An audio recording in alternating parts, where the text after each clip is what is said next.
سامنے جھک رہا ہوں خدا، میرا کوئی نہیں اللہ تیرے سوا میں، تیرے سامنے میں، تیرے سامنے میں گناہ گار ہوں، میں سیاہ کار ہوں، میں خطا کار ہوں، میں سزاوار ہوں، میں گناہ گار ہوں، میں سیاہ کار ہوں، میں خطا کار ہوں، میں سزاوار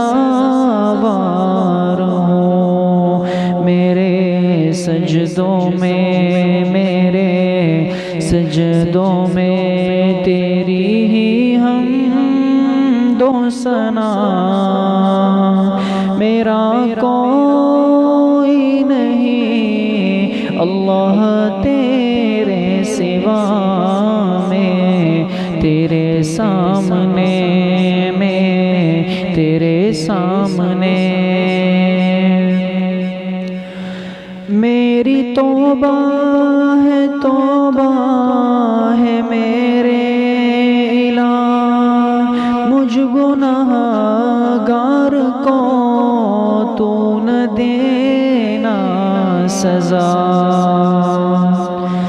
میری توبہ ہے، توبہ ہے میرے الہ، مجھ گناہ گار کو تو نہ دینا سزا، میری آہوں کو، میری آہوں کو سن لے حاجت روا، میرا کوئی نہیں اللہ تیرے سوا میں، تیرے سامنے میں، تیرے سامنے میں تو غفار ہوں، تو نے خود ہی کہا نہیں کوئی نہیں اس گناہ گار کا، میں تو غفار ہوں، تو نے خود ہی کہا نہیں کوئی نہیں اس گناہ گار کا، بخش دوں گا تجھے یہ وعدہ تیرا، بخش دے گا ہمیں یہ وعدہ تیرا، میرا کوئی نہیں اللہ تیرے سوا میں، تیرے سامنے میں، تیرے سامنے جھک رہا ہوں خدا، میرا کوئی نہیں اللہ تیرے سوا میں، تیرے سامنے میں، تیرے سامنے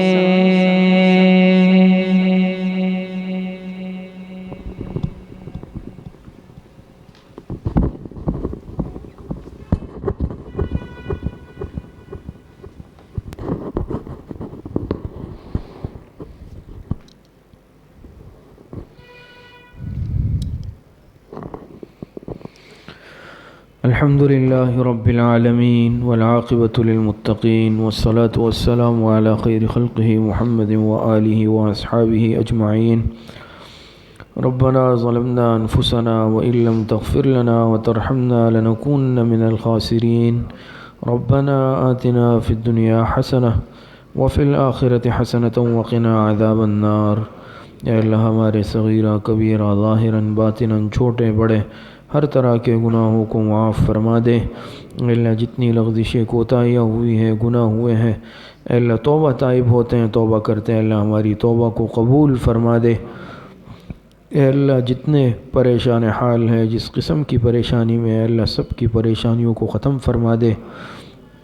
اے اللہ ہمارے دلوں کی سیاہی کو ختم فرما دے۔ اے اللہ ہمارے دلوں کو اپنی یاد سے منور فرما دے۔ اے اللہ ہمارے دلوں کو اپنے مبارک تذکروں سے منور فرما دے۔ اے اللہ ہمارے قلوب کو اپنے ذکر سے منور فرما دے۔ ہمارے دلوں کی سیاہی کو، کدورتوں کو، زنگ کو، میل کچیل کو دور فرما دے۔ اے اللہ اپنے ذکر سے وابستہ ہونے کی توفیق عطا فرما دے۔ اے اللہ نیک مجالس، اللہ والوں کی صحبتیں نصیب فرما دے۔ اللہ والوں کے ساتھ جڑنے کی توفیق نصیب فرما دے۔ اے اللہ اعمال صالحہ کرنے کی توفیق عطا فرما دے۔ اے اللہ اعمال سیئہ، برے اعمال سے محفوظ رہنے کی توفیق عطا فرما دے۔ اے اللہ اپنی نافرمانی والی زندگی سے محفوظ فرما دے۔ اے اللہ اپنی اطاعت اور فرمانبرداری والی زندگی نصیب فرما دے۔ اپنے احکامات پر پابندی سے عمل کرنے کی توفیق عطا فرما دے۔ جناب رسول اللہ صلی اللہ علیہ وسلم کی ایک ایک سنت مبارکہ پر عمل کرنے کی توفیق عطا فرما دے۔ آپ کی مبارک سیرت پر، مبارک اسوے پر عمل کرنے کی توفیق نصیب فرما دے۔ اے اللہ جتنے پریشان حال ہیں، جس قسم کی پریشانی میں مبتلا ہے، جانی پریشانی، مالی پریشانی، رزق کی پریشانی ہے، رشتوں کی پریشانی ہے، کسی بھی قسم کی پریشانی ہو، اللہ سب کی پریشانیوں کو ختم فرما دے۔ اے اللہ جتنے بیمار ہیں، گھروں میں ہیں، اسپتالوں میں ہیں، جسمانی بیمار ہیں، روحانی بیمار ہیں، اے اللہ سب کو صحت کاملہ عاجلہ عطا فرما دے۔ اے اللہ ہم سب کو حاسدین سے، باغزین سے، مفسدین سے، دشمنوں کے شر سے ہم سب کی حفاظت فرما دے۔ ہم سب کی جان، مال، ایمان، عزت، آبرو کی حفاظت فرما دے۔ ہر قسم کی بیماریوں سے، سحر سے، جادو سے، اثرات بد سے ہم سب کی حفاظت فرما دے۔ جتنے اموات المؤمنین دنیا سے جا چکے ہیں، خصوصاً ہمارے والدین، اساتذہ کرام، مشائخ، دوست، احباب، تمام مسلمان، اے اللہ ہر تمام کے تمام کی مغفرت فرما دے۔ خصوصاً آج ہمارے بھائی عبدالرشید صاحب کا انتقال ہوا ہے، دعا فرمائے اللہ پاک ان کی مغفرت فرمائے، اللہ پاک ان کے پسماندگان کو صبر جمیل عطا فرما دے۔ اے اللہ ہماری دعاؤں کو اپنے فضل و کرم سے، فضل و رحمت سے اپنی بارگاہ میں قبول اور منظور فرما دے۔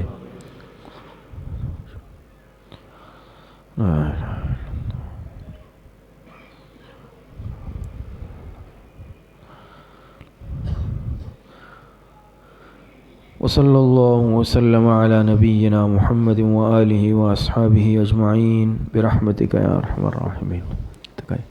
تو ایک اعلان سن لے کہ انشاءاللہ الحمدللہ ہم سب کے لیے سعادت کی بات ہے، بڑی خوشی اور مسرت کی بات ہے کہ پرسوں بروز منگل 3 دسمبر ہمارے شیخ و مرشد محبوب العلماء والصلحاء حضرت مولانا پیر ذوالفقار صاحب دامت برکاتہم العالیہ جو کراچی تشریف لائے ہیں گزشتہ رات 5 دن کے دورے پر، تو انشاءاللہ 3 دسمبر بروز منگل بعد نماز عشاء حضرت جی یہاں تشریف لائیں گے ہمارے ہاں۔ انشاءاللہ حضرت جی بیان بھی فرمائیں گے اور طلباء کو بخاری شریف کا درس بھی دیں گے اور انشاءاللہ ذکر بھی فرمائیں گے، دعا بھی ہوگی۔ تمام حضرات اہتمام سے شرکت کریں اور دوسرے ساتھیوں کو بھی دعوت دیں۔ ٹھیک ہے، السلام علیکم۔